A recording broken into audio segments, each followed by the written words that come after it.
All right. Hi, everybody. Thank you for joining the ICG meeting.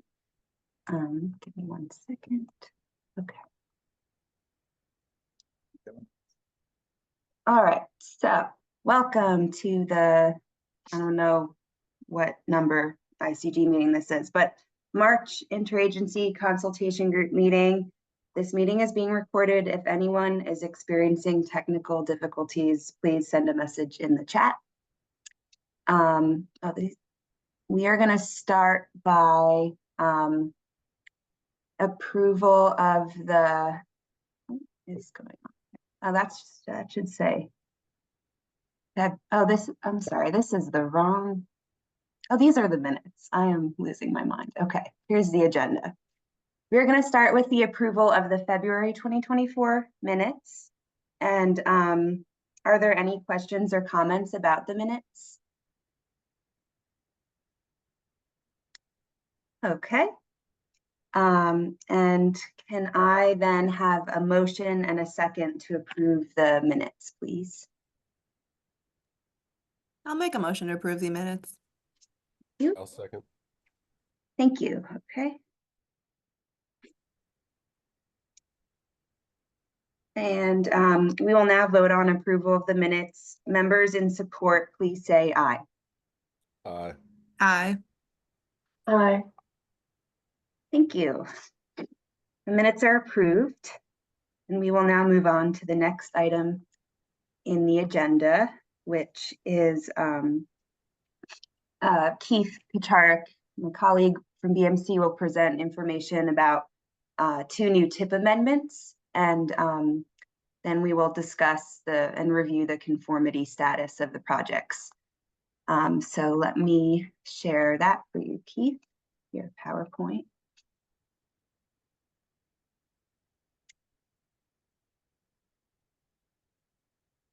Yes, I think a couple of you guys already saw this yesterday, so not a big surprise for most of you. But as Anna said, hi, I'm Keith Kucharik with BMC, and I will be presenting 2 tip amendment proposals from SHA. Go ahead. So the first project is the I-70 from Maryland 32 to I-695. This was in last year's tip, and it was called the TSMO System 1 project. And that TSMO project included 3 different corridors. It was the I-70, US 29, and US 40. So this amendment actually reduces the scope of that project by eliminating the US 29 and US 40 corridors, and those 2 corridors eventually will be done as district projects, as separate standalone projects. So this amendment will just leave the I-70 corridor as it's the only project left on this out of the 3. Go ahead, next. So this, the remaining project, the I-70 project, will provide safety and operations improvements along I-70. No capacity improvements are planned with this project. Typical improvements include geometric modifications and ITS, or Intelligent Transportation System improvements. Next. So this amendment removed all the construction funding from that was primarily for the other 2 projects, and it removes the right-of-way funding. The total cost of the project was reduced from a little over $70 million down to just the $9.2 million that is needed for the I-70 corridor. So we are, go ahead, Anna, thanks. So we're looking to the ICG to approve the conformity status as exempt. It was exempt as the TSMO previously, and with the reduction of the scope and no changes to the I-70 corridor scope. I kind of assumed it would stay as exempt, but we're looking for you guys to give us official approval on that. And I'll answer any questions you have before you make that determination.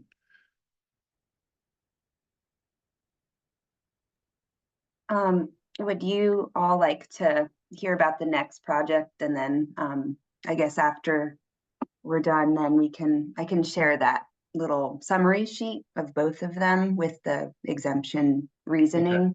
Maybe that's easier. Sorry about that. I didn't know you were going to do both at the same time. That's okay.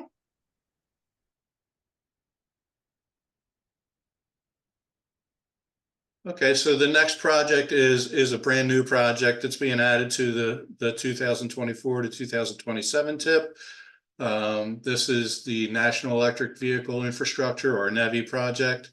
This will create a network of approximately 45 DC fast charging stations along Maryland's designated alternative fuel corridors. I think those fuel corridors are typically, and you guys will probably know better than me, I think those are typically the interstates and the US routes. So, and the results of this project will help to reduce greenhouse gas emissions. Sorry, that sounded funny. So this project will add about 22.316 million in NEVI funds, STBG funds, and also private funds that'll come from a contractor whoever is awarded this project. And this project covers the Baltimore region's share of the statewide overall $62.8 million for NEVI projects.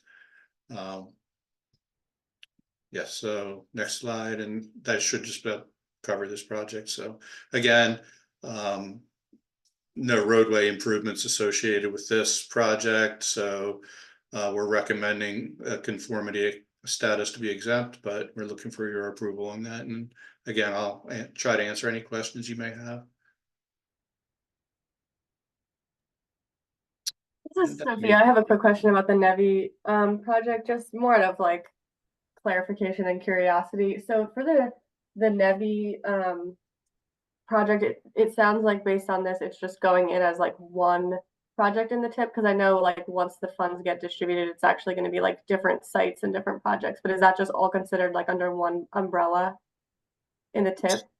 So it is for now, but one of the new projects that's being submitted for the 2025 is another NEVI project. So I think the counties themselves or Baltimore City may also have some NEVI projects that are utilizing the NEVI funding. But so far, this is the only project that we do have that's covering the statewide portion of it. Okay, sounds good. Thanks. Mm-hmm.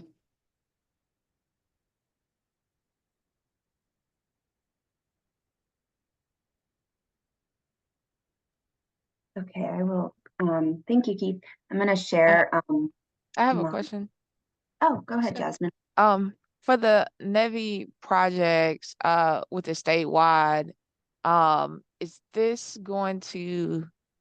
is this process going to help identify where the sites will be, or what's exactly happening with this set of funds? Yeah, so this project will help to identify the locations along the designated alternative fuel corridors. So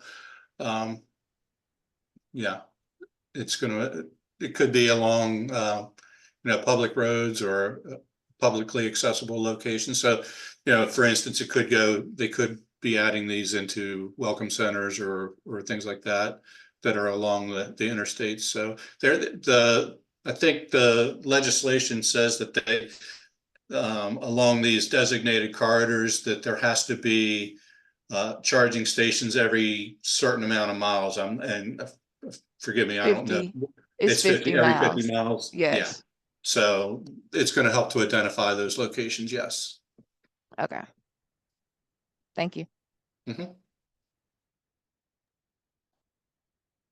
Okay, and just so everyone is on the same page, I shared this with you all prior to the meeting, but it just kind of outlines the reason for the amendments, project description, and then whether it requires a conformity determination based on the conformity rule. And yeah, so now we're just looking for your concurrence with our recommendation to have both of them be exempt.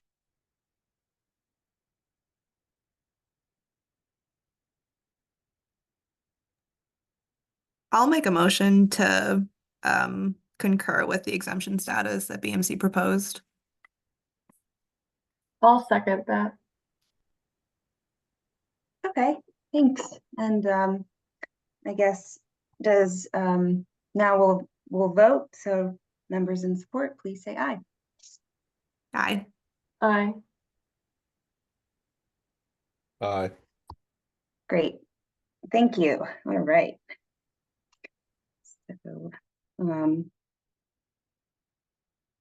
that was pretty much the main portions of our meeting today.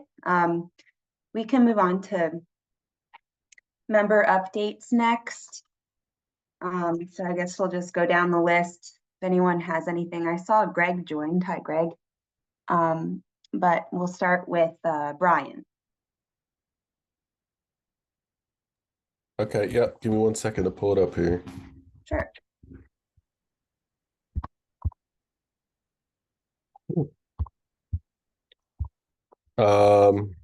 Okay, at the last BRTB meeting, MDOT presented the state report on transportation. One of the goals is to promote environmental stewardship and minimize environmental impacts of transportation. SHA is replacing light-duty fleet vehicles with EV models, and there will be support for local and private EV charging infrastructure, and MDOT aims to achieve a 10% reduction in VMT per capita by 2030 and 20% by 2050. So both of those obviously provide air quality benefits. We also heard about the carbon reduction program grant. I guess it's competitive grant or will become a competitive grant.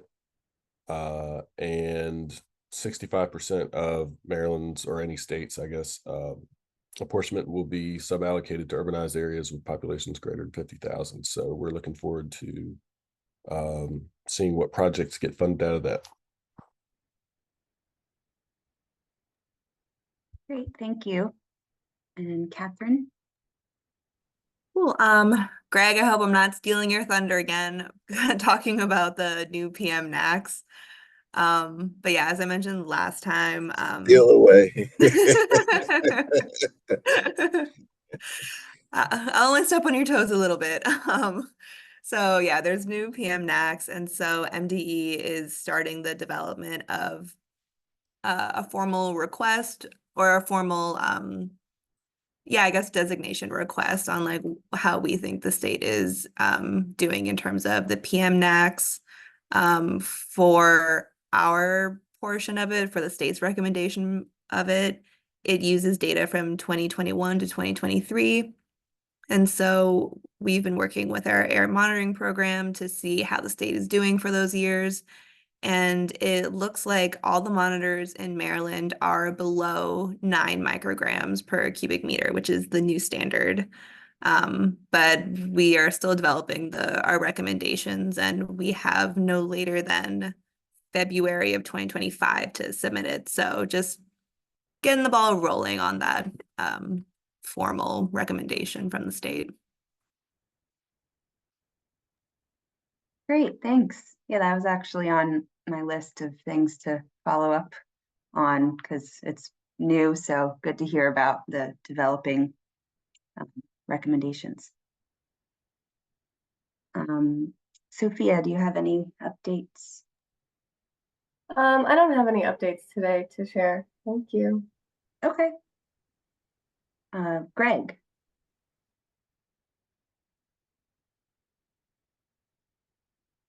Greg, do you have any other updates besides what Catherine shared? I do, but my mic was off. Let me put on my camera. I think my hair is good enough. But anyway, hello everyone. So Moves 4 model, as you all is official. The 2-year clock started to having to use be as early 2025. I know I'm in the process of working on updating the budgets for the Maryland, DC, and Virginia area for ozone to include to update using the Moves 4 model. So you all may see something within the next few weeks or so published, hopefully knock on wood, or in the process of being published for proposal. Just been, it's a process and then I unfortunately had to get one of the major hiccups I had to do was I had to get a new laptop, and I had to get re-download software. And part of that process with us isn't a simple click of a button. Security takes there. So it took me about a month to get Moves 4 re-updated on my hardware, especially since I'm not in Philadelphia anymore. I live in Maryland. I'm around the corner from you. I actually live in Elkridge, in Howard County. So that just is a process of me trying to find the ability and the time to get up to Philadelphia, get travel approved. So anyway, those are kind of probably my two major updates. I was going to speak on the PM standard. It's good to hear that the monitors is below it and showing that it can meet the standard. So like my priority now is just getting those budgets along. And that's my update. I had a question. Mhm. So for updating budgets, is it just like Mhm. taking the budgets that were developed with Moves 3 and just plugging that all in Not to see even what it is these Moves these 4? budgets were well before Moves 3. Actually, they're older than that. But Oh, essentially, they're updating. Sorry, they're updating the budgets with Moves 3. Essentially, it's not as easy as that. You have all of the other sectors, that you must also show does not need to be updated. So you can just update the on-road portion of mhm. it, but you also have to prove to why you only need to update the on-road. So it's not as simple as we're just uploading the up-road, the on-road. You have to show that, okay, we don't have to upload the off-road because it'd be we don't have to upload this sector emissions inventory because of this. And then, part of my process is making sure that our Office of Transportation and Air Quality are okay with, that version of it. And that's a process as well. And even after they are okay with it, they have to be okay with it again.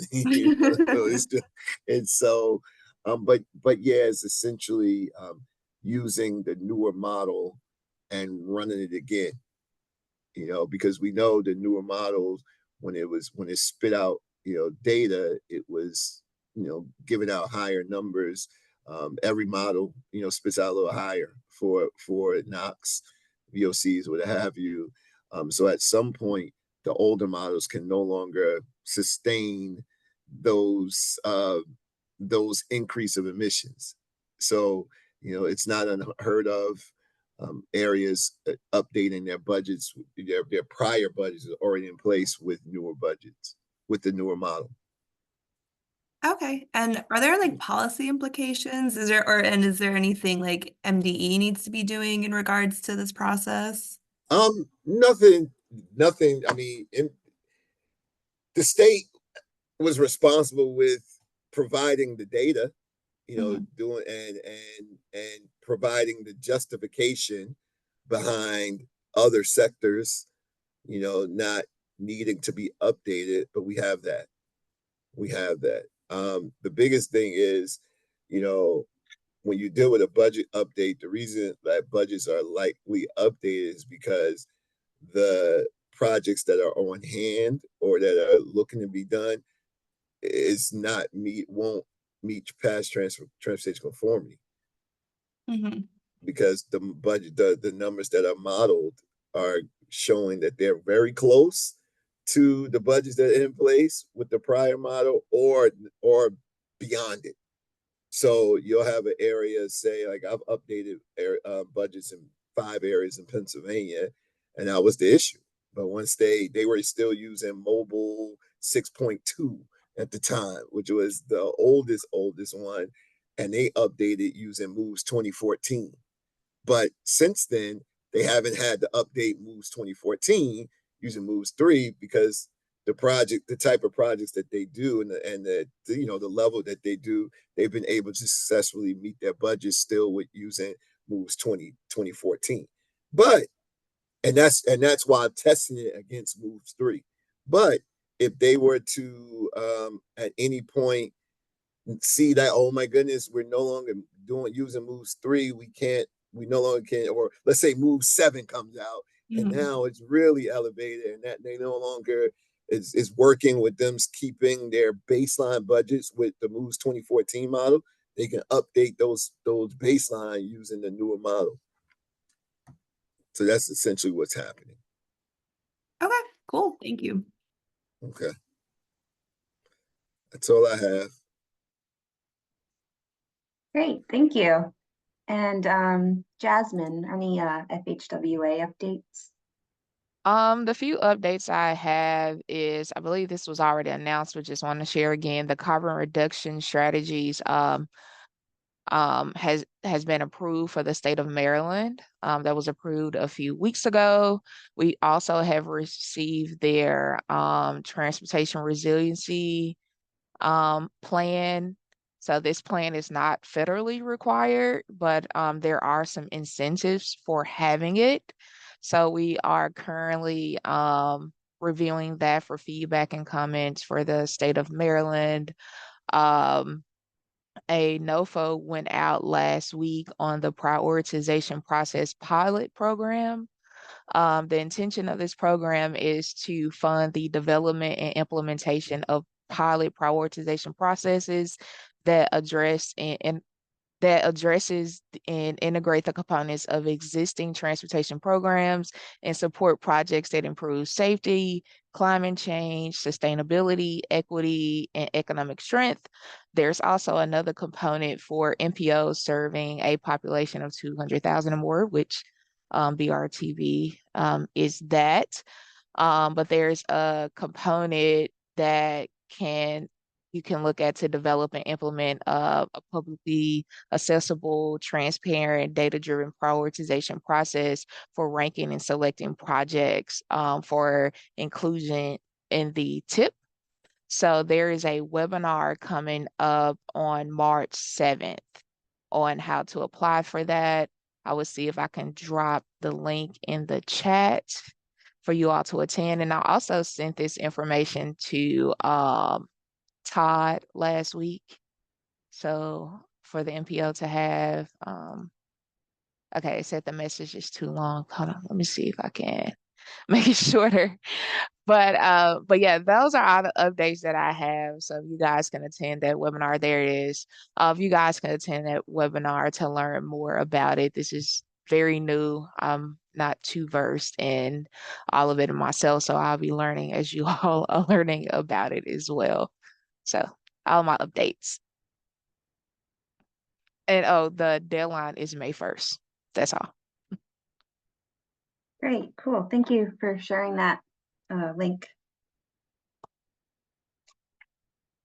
All right, and I don't see Daniel on today, so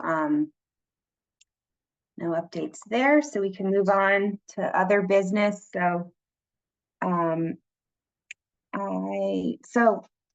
in just to circle back a little about the greenhouse gas performance measure. So AMPO, which is like the National MPO Group Association of MPOs, presented about the greenhouse gas performance measure last week.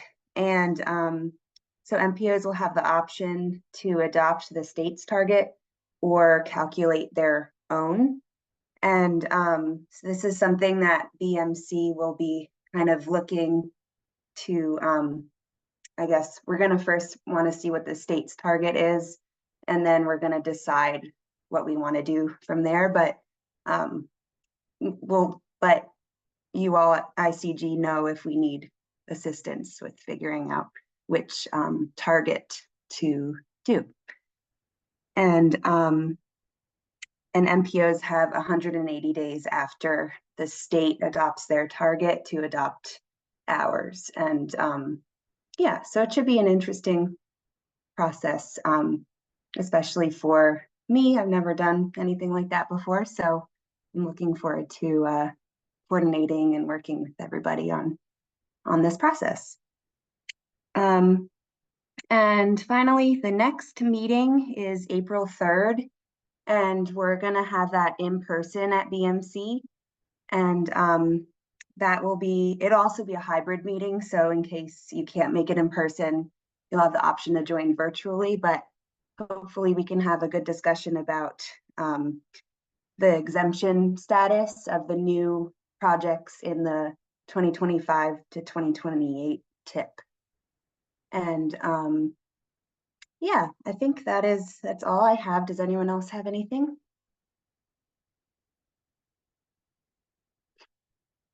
Okay. All right, well, yeah, thank you everybody for joining. So hearing no other comments, the ICG meeting is adjourned for today, and looking forward to seeing everyone in person in April. Sounds good. See you in April. See ya. Have a good one. You guys. All right, you too. Thanks. Bye.